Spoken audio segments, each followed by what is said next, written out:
गरीब की दुर्गा भक्ति। जय अम्बे गौरी मैया, जय श्यामा गौरी, तुमको निश दिन ध्यावत हरि ब्रह्मा शिव जी। ओम जय अम्बे गौरी। अरे भोला, रुक बेटा, ले ये माता रानी का प्रसाद खा के जा। ले हाथ आगे कर। ओहो माँ, पहले ही देर हो रही है, लाओ जल्दी। जल्दी का काम शैतान का होता है बेटा, आराम से जा। आराम से तो बस आप ही रह सकती हो माँ जी, ये आराम से बैठ गए तो घर कैसे चलेगा। जाओ जी, जल्दी जाओ आप। माँ जी के पास तो कोई काम है नहीं, सारा दिन माता रानी के सामने घंटी बजाने के सिवाय। भोला अपने खेत के लिए निकल जाता है। ना तो उसने मीना को उसके व्यवहार के लिए टोका और ना ही मंगला उसे कुछ कह सकी। दरअसल मंगला की बहू मीना बहुत ही तेज तर्रार थी, साथ ही लालची और मतलबी भी। वो मंगला से कभी भी सीधे मुंह बात नहीं करती थी। भोला भी उसी के रंग में रंग चुका था। दूसरी तरफ मंगला सारा दिन बस मां दुर्गा की भक्ति में ही लीन रहती थी। उसे दुनियादारी से कोई मतलब ही नहीं था। ना उसे मीना से कोई उम्मीद थी और ना ही भोला से।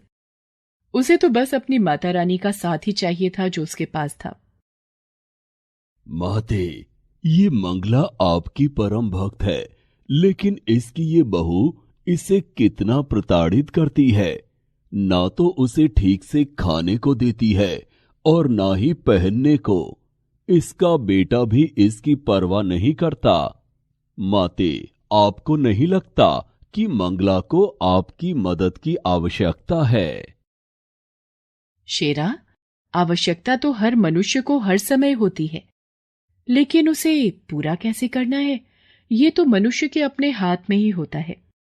विधि के विधान में सभी का भाग्य लिखित है। थोड़ा धीरज रखो। जैसे मंगला के मन में मां दुर्गा बसी हुई थी, ठीक वैसे ही मां दुर्गा भी मंगला से बहुत प्रेम करती थी। लेकिन फिर भी अभी मंगला को बहुत कुछ सहना था। मीना बेटी, कल से नवरात्रे शुरू हो रहे हैं, तो माता रानी की पूजा का सामान चाहिए था और मेरे व्रत भी होंगे तो। माँ जी, देखिए, आपको व्रत रखने हैं तो शौक से रखिए, लेकिन एक बात साफ साफ सुन लीजिए, आपके लिए फल मेवा और ये पूजा का इतना महंगा सामान लाने के लिए पैसे नहीं है हमारे पास। सब कुछ तो आपके सामने ही है। पता नहीं फिर भी आपको कुछ दिखता क्यों नहीं। ले देके एक खेती तो है हमारे पास। बड़ी मुश्किल से इस बार चने की फसल कुछ ठीक ठाक हुई है, वो भी अभी पूरी तरह से तैयार नहीं है। अब आप ही बताइए कि पहले घर के जरूरी खर्च देखें या आपके ये सब नाटक। इतना कहकर मीना वहां से चली गई। मंगला ने बड़ी उम्मीद भरी नजरों से भोला की तरफ देखा, लेकिन भोला ने भी उसकी उम्मीदों को पल भर में तोड़ दिया। माँ, मीना ठीक ही तो कह रही है। वैसे भी तुम्हारा हर दिन तो माता रानी के नाम से ही शुरू होता है और उन्हीं के नाम के साथ खत्म भी होता है। तो फिर ये नवरात्रि पर व्रत रखने से क्या खास हो जाएगा? खामखा तुम्हारी तबीयत बिगड़ जाएगी और फिर डॉक्टर की फीस और दवाइयों पर फालतू खर्च, ये सब बड़ा भारी पड़ जाएगा माँ। मंगला फिर कुछ न कह सकी, लेकिन वो उदास जरूर थी। उसने तो सोचा था कि इस नवरात्रि पर वो माता रानी का नया मंदिर बनवाएगी, लेकिन यहां तो पूजा का सामान ही नहीं आ पा रहा था। वो उदास होकर माता रानी के सामने गई और हाथ जोड़कर बोली, मां, मेरे बच्चों को क्षमा करना। ये नादान है, पर मैं जानती हूं कि आप अपने इस भक्त की मदद जरूर करेंगी। इतना कहकर मंगला रोने लगी। दूसरी तरफ मीना के दिमाग में नई खिचड़ी पकने लगी थी। सुनो जी, मैं क्या बोल रही थी, अपने खेत की फसल बस तैयार ही होने वाली है, तो किसी को तो उसकी रखवाली करनी ही होगी। हाँ, तो मैं रहता तो हूं सारा दिन खेत में। देखा, भूल गए ना, कल हम दोनों को मेरे मायके चलना है पूरे 1 हफ्ते के लिए। मेरे इकलौते भाई की शादी है, तो जब आप यहां नहीं रहेंगे तो खेत का ख्याल कौन रखेगा? हाँ, ये तो मुश्किल हो गई। ऐसा करते हैं, तुम अकेली चली जाओ शादी में मैं रुक जाता हूं यहीं। अरे ना ना, आप नहीं चलोगे तो अच्छा लगेगा क्या? और वैसे भी मैंने शादी के लिए सारी तैयारियां कर ली हैं।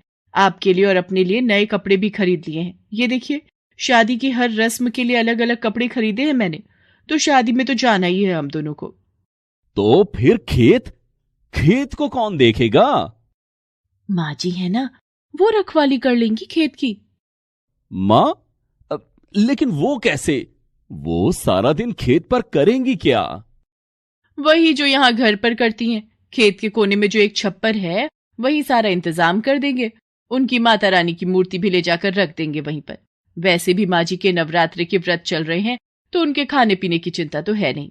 जैसे यहाँ रहने वाली थी, वैसे ही वहां रह लेंगी। साथ में खेत की रखवाली भी हो जाएगी। लेकिन क्या क्या ये ठीक रहेगा? बिल्कुल ठीक रहेगा जी। अब तुम ज्यादा मत सोचो, हमें कल ही निकलना है, तो ऐसा करो, आज शाम को ही माँ जी को जाकर वहां छोड़ाओ। भोला एक बार भी मंगला से उसकी मर्जी पूछता तक नहीं, और उसे उसके सामान के साथ खेत में छोड़ आता है। अच्छा माँ, चलता हूं। तुम आराम से रहना और हम 1 हफ्ते में लौट आएंगे, ठीक है? हाँ बेटा, अ, तू मेरी चिंता मत कर। जा, आराम से जाना और बहू का भी ख्याल रखना। मंगला जानती थी कि अब उसे अपनी आगे की जिंदगी उसी छप्पर के नीचे बितानी थी, क्योंकि वो मीना के लिए सिर्फ एक बोझ थी, जिसे उसने खेत की रखवाली के बहाने उतार दिया था। इस सब के बाद भी मंगला दुखी नहीं थी, क्योंकि उसकी माता रानी तो अब भी उसके साथ ही थी। शेरा, कितने दिन हो गए धरती पर विचरण किए हुए। चलो, आज चलते हैं। माँ दुर्गा की बात मानकर उनका शेर अपना रूप बदलकर एक बालक का रूप धारण कर लेता है, और माँ दुर्गा स्वयं उसकी माता का स्वरूप लेकर धरती पर आती है। वो शेरा के साथ मंगला के गांव में ही आती हैं। चलते चलते वे दोनों भोला के खेत के पास रुकते हैं, जहां मंगला अपने छप्पर के नीचे माँ दुर्गा की भक्ति में लीन थी। माते, ये तो मंगला है। इतनी तेज धूप में ये यहां क्या कर रही है? हाँ शेरा, ये मंगला ही है। इसे इसके बेटे बहू ने यहाँ बेसहारा छोड़ दिया है। ओह, ये तो बिल्कुल अच्छा नहीं किया उन्होंने। माते, अब तो आपको इसकी मदद करनी ही चाहिए। माँ दुर्गा मुस्कुराकर शेरा की तरफ देखती हैं और फिर उसे अपने साथ चलने का इशारा करती हैं। वे दोनों सीधे मंगला के पास पहुंचते हैं। फिर माँ दुर्गा मंगला से कहती हैं, माता जी प्रणाम। मेरा नाम दुर्गा है और ये मेरा बेटा है। इसे बहुत भूख लगी है। हमारा घर यहाँ से काफी दूर है। पहुंचते पहुंचते शाम हो जाएगी। अगर आपकी आज्ञा हो तो क्या हम आपके खेत से कुछ चने ले सकते हैं? बस मेरे बच्चे का पेट भर जाए, इतने ही लेंगे। आपकी बड़ी कृपा होगी। नहीं, तुम नहीं ले सकते। क्या कहा? हम नहीं ले सकते? लेकिन लेकिन मुझे बहुत भूख लगी है। बस थोड़े से दे दीजिए ना। बेटा, कच्चे चने ले भी लोगे तो भला उन्हें खाओगे कैसे? तुम दोनों यहीं रुको, मैं खुद जाकर चने लाती हूँ और फिर अपने चूल्हे पर उन्हें भूनकर तुम्हें देती हूँ। फिर देखना क्या स्वाद आता है। मंगला उन दोनों को वहीं बिठाकर खुद चने लेने के लिए खेत में चली जाती है और अपनी झोली में ढेर सारे चने लेकर वापस लौटती है। आप रहने दीजिए, अब इन्हें भूनिए मत। मेरा बेटा ऐसे ही खा लेगा। कमाल करती हो बेटी, ऐसे कैसे खा लेगा कच्चे चने? मैंने कहा ना, तुम बस कुछ देर रुको। बेटी, मुझ बुढ़िया के पास और तो कुछ है नहीं। बस जो कर सकती हूँ वो तो करने दो, मुझे अच्छा लगेगा। वैसे भी माता रानी के नवरात्रे चल रहे हैं और पता नहीं मैं कंजक पूजन कर भी पाऊंगी या नहीं। इस प्यारे से बच्चे और तुम्हें चने खिलाकर ही संतोष लेने दो मुझे। इसके बाद मंगला बड़े ही प्यार से अपने चूल्हे पर उन चनों को खूब अच्छे से भूनती है और फिर माँ दुर्गा और शेरा को खिलाती है। इसके बाद, धन्यवाद माता जी, आपके चनों का स्वाद मैं कभी नहीं भूलूंगी। इसके साथ ही माँ दुर्गा शेरा के साथ वहां से जाने लगती है। तभी शेरा उनसे कहता है, माता, मैं जानता हूं कि ये सब मंगला की एक परीक्षा थी, और जहां तक मैं समझता हूं मंगला इस परीक्षा में खरी भी उतरी है। तो क्या उसे कोई इनाम नहीं मिलना चाहिए? माँ दुर्गा एक बार फिर शेरा की तरफ देखकर मुस्कुराती हैं और फिर वो मंगला की तरफ अपना हाथ उठाती हैं। उनके आशीर्वाद से निकले प्रकाश से मंगला पूरी की पूरी सोने की बन जाती है। हालांकि वो एक मूर्ति नहीं थी, लेकिन अब सोने की एक चलती फिरती इंसान थी। और सबसे खास बात तो ये थी कि खुद मंगला को इस बात का एहसास नहीं था। इसके बाद मंगला को जिस किसी ने भी देखा वो अचंभे में पड़ गया। अब तो सारा गांव ही मंगला को अपने साथ रखने को तैयार था, यहां तक कि मीना भी। माँ जी, चलिए घर चलिए हमारे साथ। अब आपको यहाँ रहने की कोई जरूरत नहीं। मैं आपकी खूब सेवा करूंगी। नहीं बहू, तुम्हें परेशान होने की जरूरत नहीं है। अब तो पूरा गांव मुझे रखने को तैयार है। अरे ऐसे कैसे? आप किसी के भी साथ चली जाएंगी? माँ जी, हम आपके सगे हैं, हमसे ज्यादा प्यार आपको कौन करेगा भला? और वैसे भी माँ जी, सबको आपसे बस सोना चाहिए, आपकी तो यहाँ किसी को नहीं पड़ी। हाँ बहू, तुम्हारी ये बात तो बिल्कुल सच है। इसीलिए मैंने तय किया है कि मैं किसी के साथ नहीं जाऊंगी, अपनी माता रानी के साथ यहीं रहूंगी हमेशा। नहीं माँ जी, मैंने कहा ना, आप मेरे साथ चलिए, अपने घर चलिए। हम आपके लिए माता रानी का बहुत बड़ा मंदिर बनवा कर देंगे। आप सारा दिन माता रानी की पूजा करना। और अब से हर नवरात्रि हम माता रानी के नाम से जागरण भी करवाएंगे। नहीं बहू, अब इस सब की जरूरत नहीं है।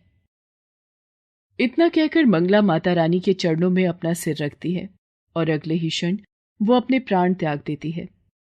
ऐसा लग रहा था मानो उसने माता रानी के चरणों में ही मोक्ष को प्राप्त कर लिया था।